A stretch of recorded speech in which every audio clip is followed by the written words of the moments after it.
Happy to see you here. Chancellor Stocker, good to have you here. Minister President Diependale, ladies and gentlemen, it is good to be back with you for indeed the third time here at the European Industry Summit. Last year, at the beginning of the new mandate, I came to share our agenda. It is shaped indeed by the Draghi and Letta report. It is headlined by the Competitiveness Compass, which is the translation of the Draghi and Letta report into milestones. One core element is the Clean Industrial Deal, our joint plan for decarbonization and competitiveness. And the years since, we have rolled up our sleeves, and the results are starting to show. So let me begin with the good news. We more than doubled investments in industrial transitions from 52 billion euros in 2024 to 115 billion in 2025.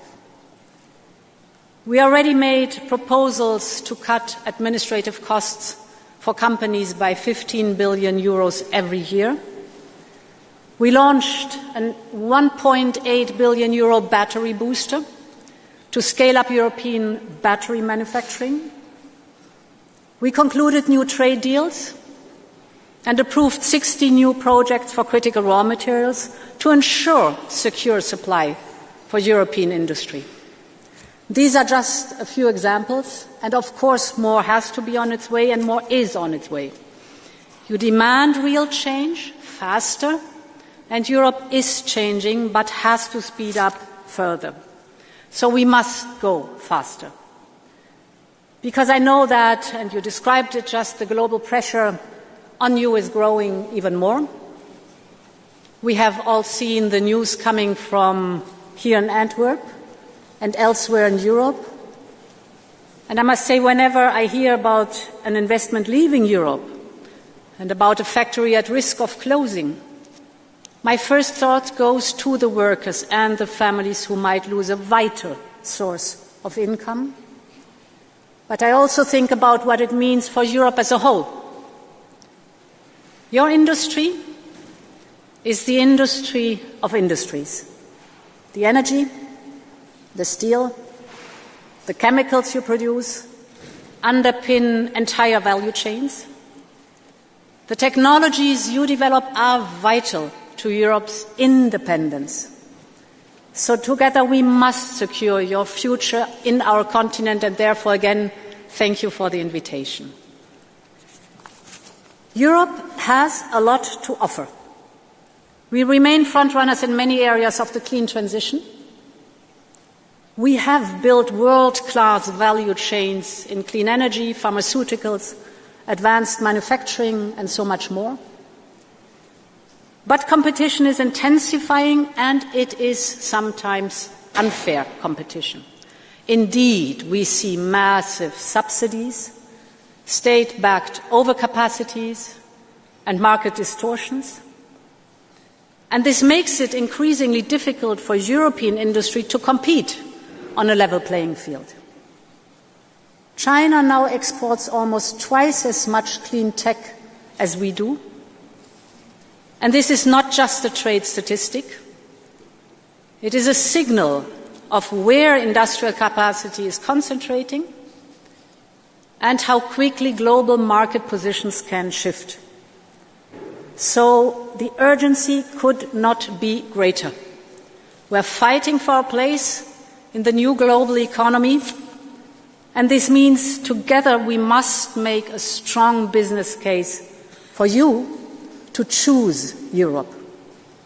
Because let me be clear, your future belongs in Europe. So, how can we strengthen the business case for Europe? You need speed, you need scale, power, and new markets to compete in an unrelenting world. Let me start with speed. Speed to expand production and grow. Scale to mobilize more investment and attract capital. And power that is abundant and affordable energy. And we need new markets to strengthen and de-risk our supply chains. And these are the priorities I would like to focus on today. Let me start with speed and new markets. In 2025, we conclude a trade agreement with Mexico, Indonesia, actually 280 million people, and Switzerland. And it has been an even faster start to this year. Last month, I signed our trade agreement with Mercosur, a market of 750 million people, and a breakthrough after 25 years of negotiations, and 20% of GDP are covered by this free trade agreement. And 2 weeks ago, I was in India to sign the largest free trade agreement ever, the mother of all deals. A market of 2 billion people, 25% of global GDP. It grants Europe unique access to the fastest growing large economy, a clear first-mover advantage for our businesses. And these deals will open new export markets for you and secure your supply of critical minerals. And these are benefits you will feel in your supply chains and on your balance sheets. But as you rightly so said, this is important, but not sufficient. We have also to speed up at home. In a global race, delay means lost investment. Today, it can take longer to permit a new factory than to build it. Energy projects can wait years for approval, even when financing is ready. This must change. And we have started to change it. For instance, with our wind package, it is cutting permitting times by 2/3.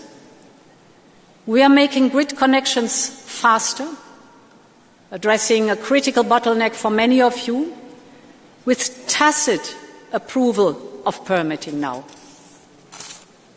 And we're making business easier and faster across the board, because as you know, we have set the targets to cut red tape in this mandate by 37 billion euro. That is the equivalent of 25% on the European level.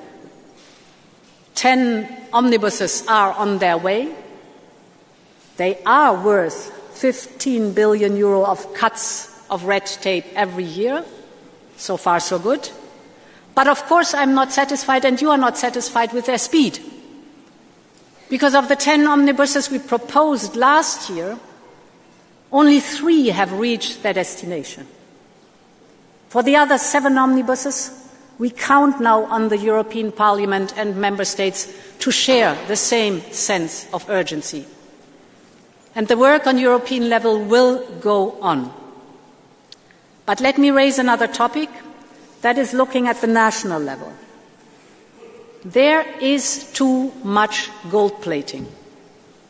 Gold plating is the extra layers of national legislation that just make your life harder and create new barriers in our single market. Let me give you an example.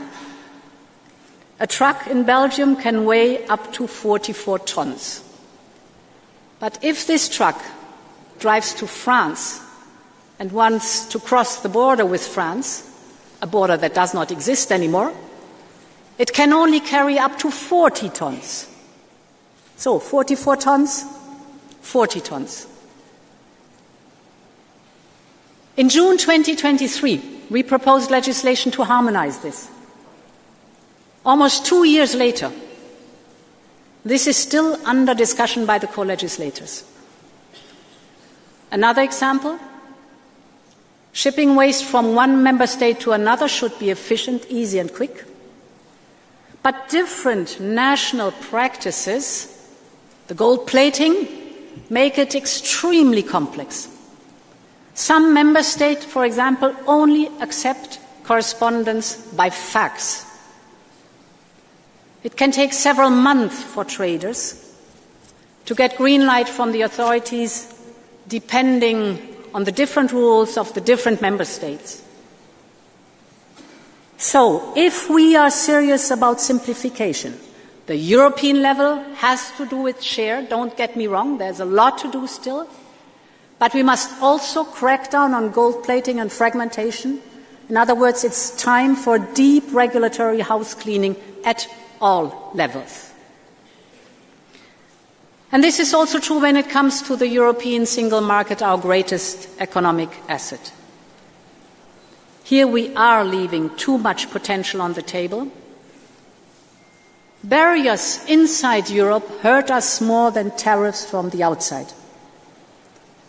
We must therefore complete the single market in Europe if we want Europe to stay competitive in a world of giants. And that's why we will propose next month the 28th regime. The aim is to create a new, truly European company structure.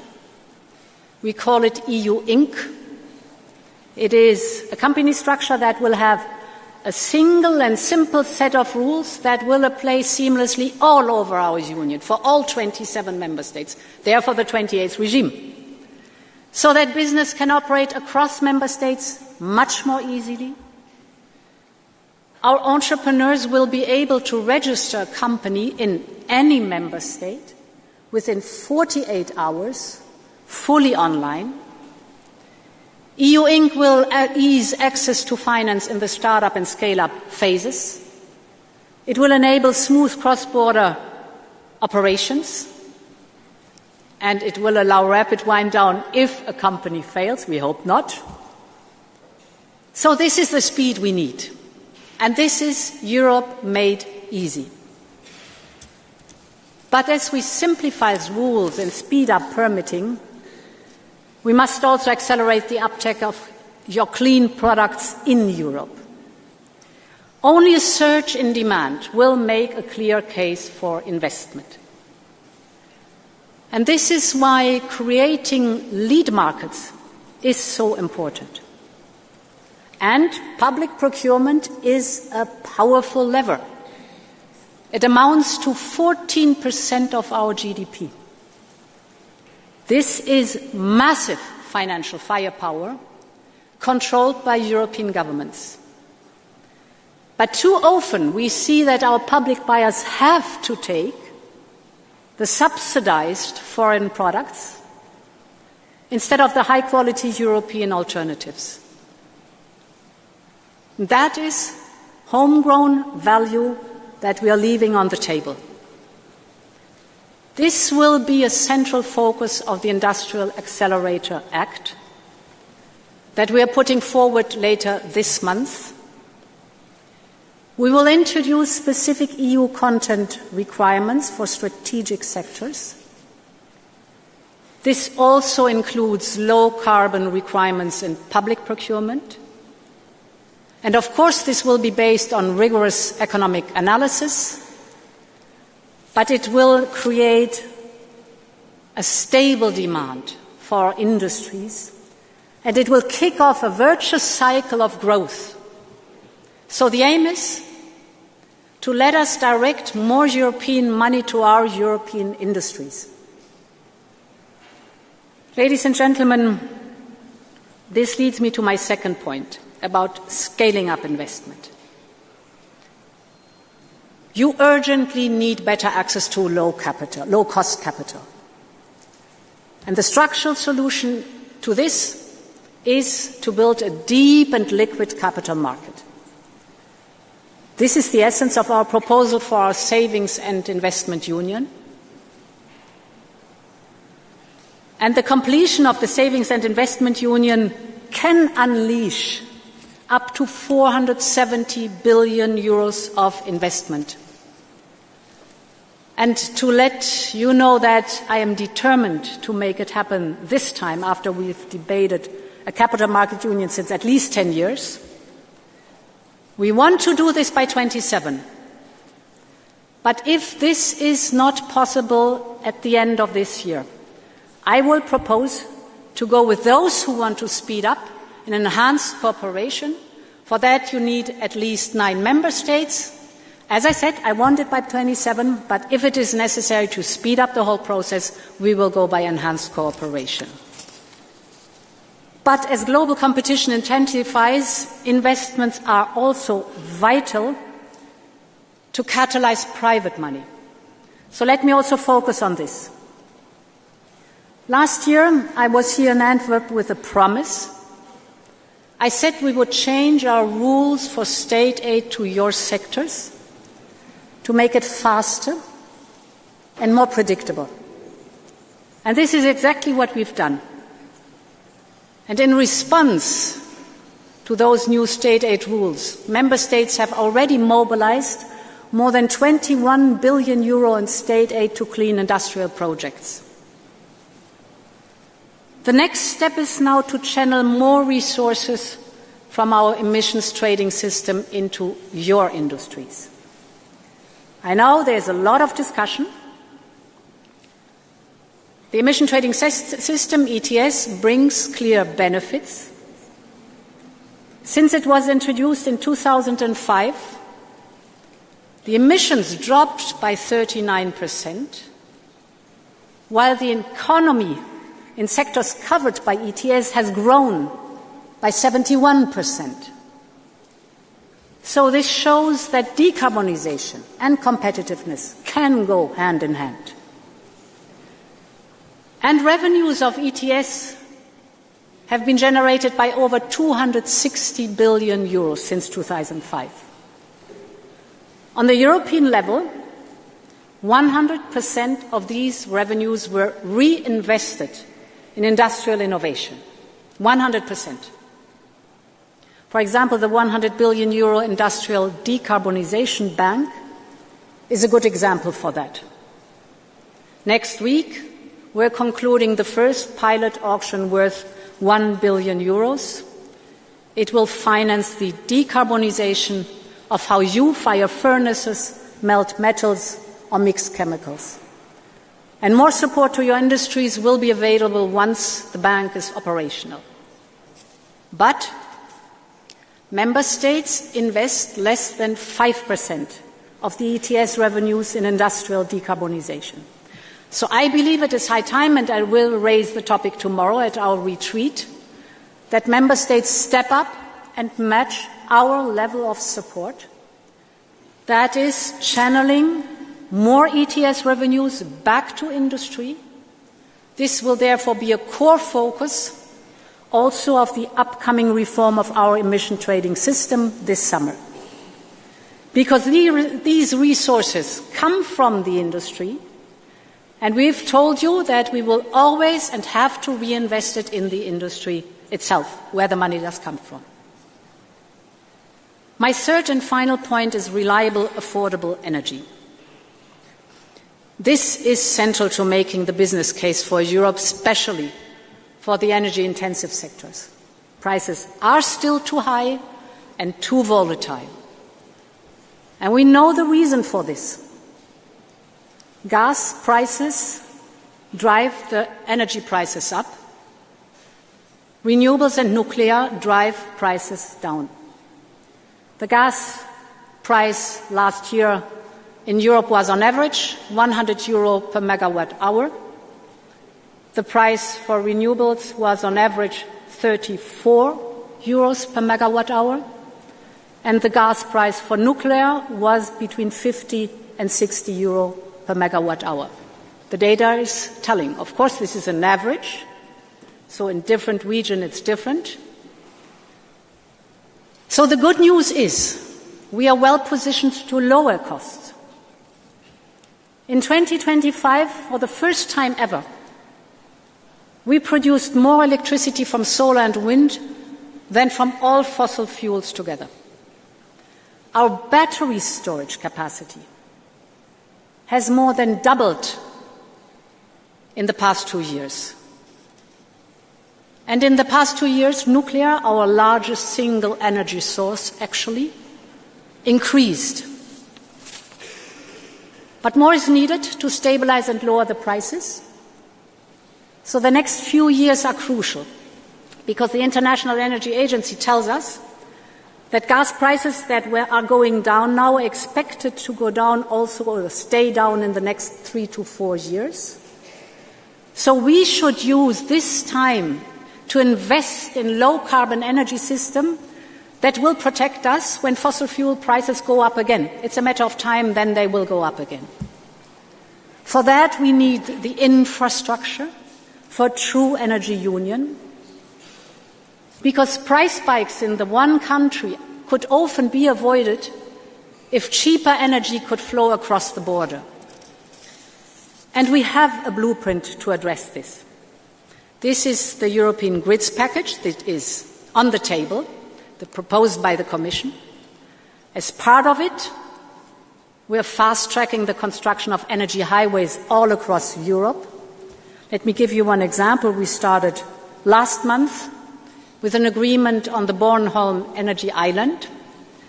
It will connect offshore wind from the Baltic Sea to the Danish and the German national grids.